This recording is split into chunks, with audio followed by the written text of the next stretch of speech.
आज बायोलॉजी का second chapter शुरू होने जा रहा है। क्या? श्वसन। श्वसन का अर्थ होता है सांस लेना। श्वसन का अर्थ होता है सांस लेने की क्रिया को हम लोग श्वसन कहते हैं। ठीक, इसमें होता है क्या, हम लोग सांस लेते तो ऑक्सीजन लेते हैं, ठीक, और सांस छोड़ते तो क्या, कार्बन डाइऑक्साइड के रूप में छोड़ते हैं। ठीक, और रात में पेड़ पौधे भी जो होते हैं यही क्रिया करते हैं। इसीलिए कहा जाता है कि रात्रि में पेड़ के नीचे नहीं सोना चाहिए। तुम भी ऑक्सीजन लोगे, पेड़ पौधे भी ऑक्सीजन लेंगे। ठीक, तुम कार्बन डाइऑक्साइड छोड़ोगे, वो भी कार्बन डाइऑक्साइड छोड़ेगा। लेकिन मनुष्य जो होता है, रात हो या दिन, दोनों टाइम, तीनों टाइम, जो टाइम आप देख लें, ऑक्सीजन ग्रहण करेगा और कार्बन डाइऑक्साइड छोड़ता है। लेकिन पेड़ पौधे जो होते हैं दिन में कार्बन डाइऑक्साइड वायुमंडल से ग्रहण करते हैं और ऑक्सीजन छोड़ते हैं। कार्बन डाइऑक्साइड ग्रहण करते हैं और ऑक्सीजन छोड़ते हैं दिन में, और रात में इसका उल्टा करते हैं कि ऑक्सीजन ग्रहण करते हैं और कार्बन डाइऑक्साइड छोड़ते हैं। ठीक, इसी कारण से कहा जाता है कि रात्रि में पेड़ के नीचे, रात में पेड़ के नीचे कभी सोना नहीं चाहिए। ठीक, तो क्वेश्चन लिखेंगे श्वसन क्या है।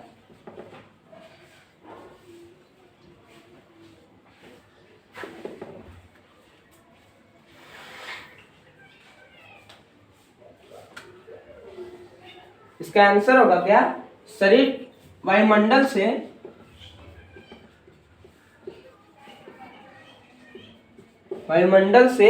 वायुमंडल में देख लेते हैं कौन गैस कितना परसेंट है। नाइट्रोजन 78% है। ठीक, और हम लोग लेते भी है नाइट्रोजन 78%, ऑक्सीजन 21% है, लेते हैं ऑक्सीजन, छोड़ते हैं ऑक्सीजन 17%। ठीक, वायुमंडल में है। ठीक, तो इसको हम बाद में देखेंगे। सबसे पहले देखेंगे श्वसन है क्या। तो वायुमंडल से ऑक्सीजन का ग्रहण करना, ऑक्सीजन का ग्रहण करना श्वसन कहलाता है। यह एक प्रकार का अपचयन प्रक्रम है। ठीक, यह एक प्रकार का अपचयन प्रक्रम है, और कोशिकीय आवश्यकता के अनुसार इसमें होता क्या कि जब हम लोग ऑक्सीजन को ग्रहण करते हैं तो रुधिर के सहारे कोशिका के सभी कोशिका तक, शरीर के सभी कोशिका तक पहुंचता है क्या, ऑक्सीजन। तो ऑक्सीजन का स्थानांतरण करता है कौन, कोशिका तक रक्त करता है। इसीलिए इसे कोशिकीय श्वसन भी कहते हैं। श्वसन को हम लोग कभी कभी कोशिकीय श्वसन भी कहते हैं। इसे हम लोग कोशिकीय श्वसन भी कहते हैं। क्यों? तो ऑक्सीजन की पूर्ति करता है कौन, रुधिर, एक स्थान से दूसरे स्थान तक ले जाता है किसको, ऑक्सीजन को कोशिका तक। इसीलिए इसे हम लोग कोशिकीय श्वसन भी कहते हैं। और विभिन्न स्रोतों का विघटन करता है। ठीक, विभिन्न स्रोत का विघटन भी करता है।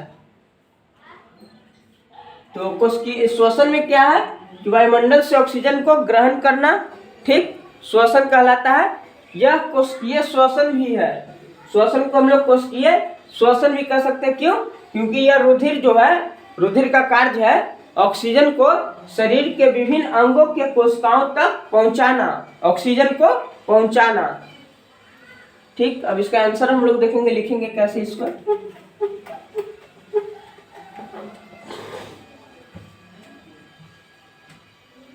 वायुमंडल से ऑक्सीजन ग्रहण कर, ऑक्सीजन ग्रहण कर शरीर के विभिन्न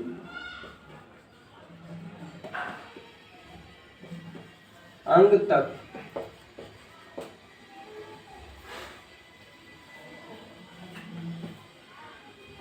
विभिन्न अंग के कोशिका तक, अंग के कोशिका तक रुधिर के सहारे पहुंचाना या रक्त के सहारे पहुंचाना।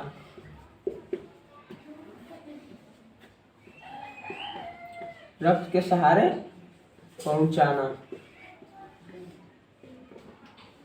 श्वसन कहलाता है।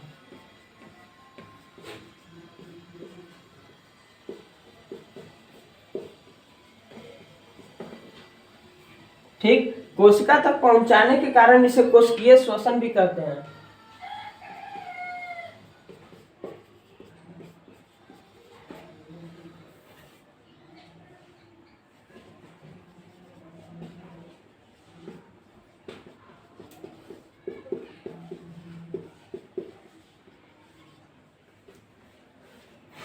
कोशिका तक विभिन्न स्रोतों का विघटन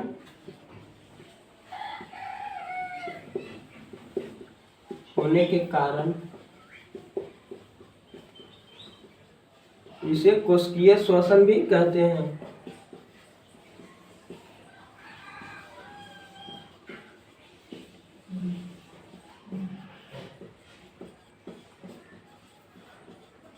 श्वसन दो तरह के होते हैं, ऑक्सी श्वसन और अनऑक्सी श्वसन। ठीक, यानी कि हिंदी में बोले तो वायवीय श्वसन और अवायवीय श्वसन। अवायवीय श्वसन में होता क्या, पायरुवेट होता है, पायरुवेट का निर्माण होगा। ठीक, और यह पायरुवेट टूटेगा तो लैक्टिक अम्ल शरीर में जमा हो जाता है, जिस कारण से जोड़ों में दर्द होने लगता है। ठीक, तो वो हम बताएंगे आगे में, श्वसन का जो टाइप जो निकालेंगे उसमें हम लोग बताएंगे। श्वसन में होता है क्या, ग्लूकोज का विखंडन होता है। श्वसन की क्रिया के दौरान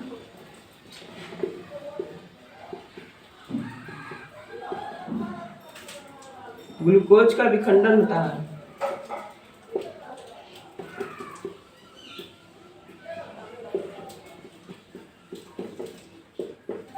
ठीक, इसमें होता क्या, ग्लूकोज का स्रोत C6H12O6 कार्बन डाइऑक्साइड से क्रिया करके 6CO2 6H2O प्लस ATP के रूप में ऊर्जा निकल जाता है।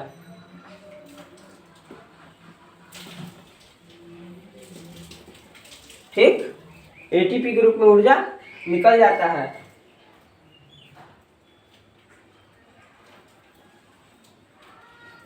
और जब इसमें से ऑक्सीजन निकलता है तो इस कारण से इसे अपचयन भी कहते हैं।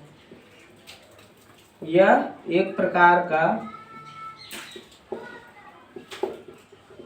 अपचयन प्रक्रम है। ठीक, श्वसन जो है एक प्रकार का अपचयन प्रक्रम है। कैसे, इसमें होता, अपचयन प्रक्रम में होता है क्या कि ऑक्सीजन निकलेगा या हाइड्रोजन जुटेगा। ऑक्सीजन का निकलना या हाइड्रोजन का जुटना अपचयन कहलाता है। एक होता है उपचयन, इसमें होता है क्या, ऑक्सीजन का जुटना और हाइड्रोजन का निकलना। ठीक, ऑक्सीजन का जुटना हाइड्रोजन का निकलना उपचयन कहलाता है। और अपचयन होता है ऑक्सीजन निकलेगा और या तो फिर हाइड्रोजन किसी चीज में ऐड होगा। ठीक, वह कहलाएगा अपचयन। और कहीं पे अगर समीकरण में हम देखें कि ऑक्सीजन जुट रहा है और हाइड्रोजन निकल रहा है, जैसे एटीपी के रूप में यहाँ क्या दर्शाया गया है कि एटीपी के रूप में ऊर्जा संग्रह हो रहा है, निकल रहा है। ठीक, तो यहाँ पे क्या बोल रहा है कि हाइड्रोजन गैस निकलेगा और ऑक्सीजन जुटेगा, तब अपचयन प्रक्रम होगा, अपचयन प्रक्रिया होगा। लेकिन श्वसन में होता है क्या, यह अपचयन प्रक्रम है। कैसे, इसमें ऑक्सीजन निकलते हैं और हाइड्रोजन जुटते हैं, यहाँ पे हाइड्रोजन जुटते हैं और ये एटीपी के रूप में ऊर्जा निकल रहा है। एटीपी का फुल फॉर्म होता है एडिनोसिन ट्राइफॉस्फेट। इसका फुल फॉर्म होगा एटीपी का एडिनोसिन ट्राइफॉस्फेट।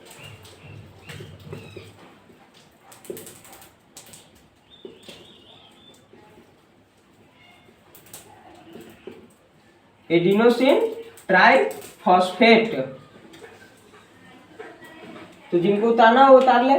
तो श्वसन के दौरान ग्लूकोज का विखंडन होता है। ठीक, श्वसन के दौरान ग्लूकोज का विखंडन होता है और यह एक प्रकार का अपचयन प्रक्रम है। यह एक प्रकार का कैसा प्रक्रम है, अपचयन। अपचयन प्रक्रम में होता है क्या कि ऑक्सीजन निकलता है या ऑक्सीजन का निष्कासन होता है और हाइड्रोजन का आगमन या फिर हाइड्रोजन जुटता है। और ठीक इसके विपरीत उपचयन प्रक्रम होता है जिसमें ऑक्सीजन जुटता है या हाइड्रोजन गैस निकलता है।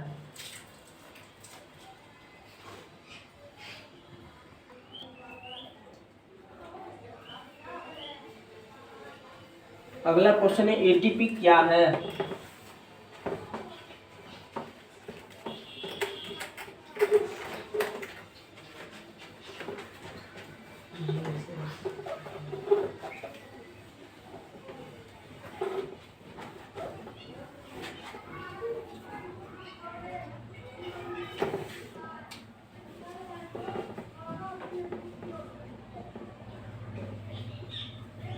ये भी पूछा हुआ क्वेश्चन है।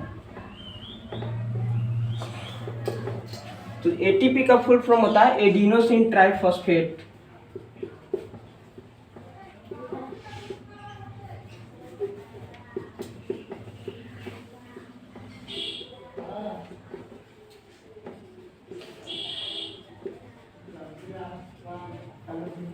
एडिनोसिन ट्राइफॉस्फेट, इसमें क्या होता है, 3 फास्फोरस होता है, 3 फास्फोरस।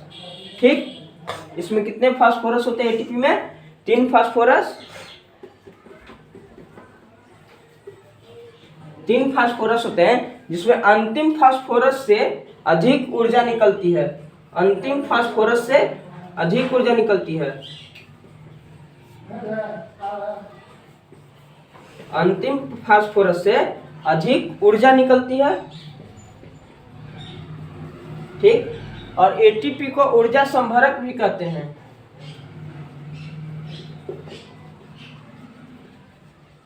एटीपी को ऊर्जा संभरक भी कहते हैं। और इसमें 3 फास्फोरस होते हैं, जिसमें से अंतिम फास्फोरस से अधिक मात्रा में ऊर्जा निकलती है। यानी एटीपी क्या है? एटीपी का फुल फॉर्म होगा एडिनोसिन ट्राइफॉस्फेट। इसे ऊर्जा संभरक भी कहते हैं। इसमें 3 फास्फोरस के समूह होते हैं। एटीपी में 3 फास्फोरस के समूह होते हैं, जिसमें से अंतिम फास्फोरस यानी तीसरे फास्फोरस से अधिक मात्रा में ऊर्जा निकलती है।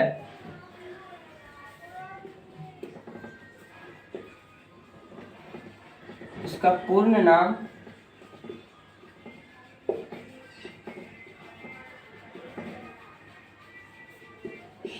एडिनोसिन ट्राइफॉस्फेट होता है।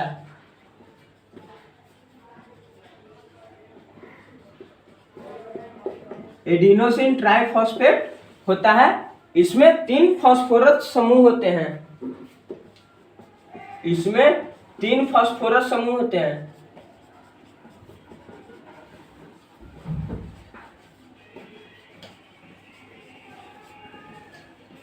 इसमें 3 फास्फोरस समूह होते हैं, जिसमें से अंतिम फास्फोरस समूह से अधिक मात्रा में ऊर्जा निकलती है।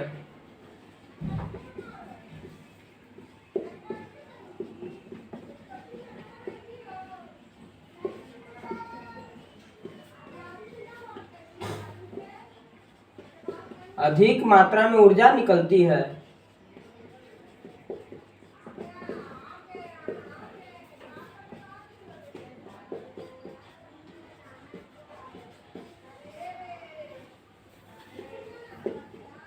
ठीक, और एटीपी को ऊर्जा संभरक भी कहा जाता है। इसे ऊर्जा संभरक भी कहते हैं।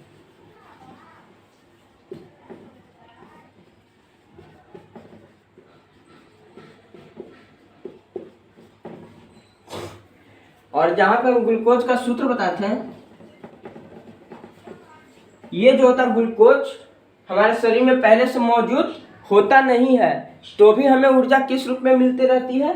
ठीक है, तो इससे पहले हमारे शरीर में ग्लाइकोजन होता है।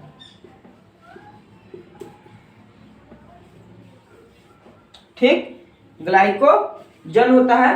यकृत पेशियों में ग्लाइकोजन होता है, यही टूटता है ग्लूकोज में।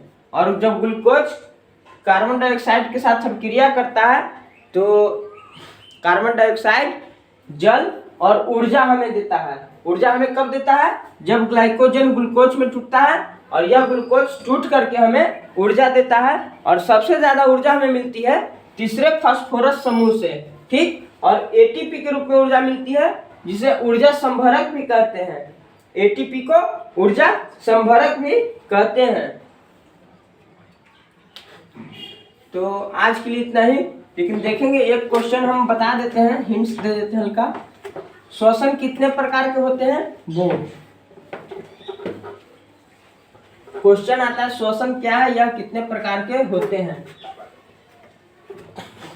तो हम समझा देते हैं, केवल श्वसन 2 प्रकार के होते हैं। एक होता है वायवीय श्वसन और एक होता है अवायवीय श्वसन। वायवीय श्वसन में क्या होता है कि इसमें ऑक्सीजन की मौजूदगी होती है।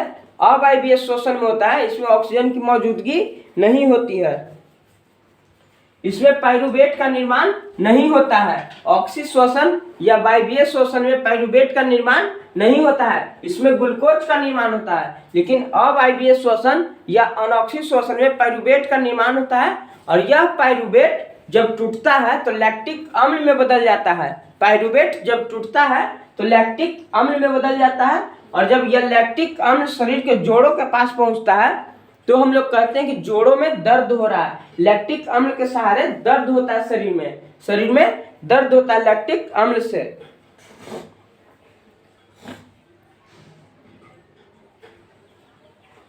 और जो क्या बोलते हैं उसको माइटोकॉन्ड्रिया की बात आती है।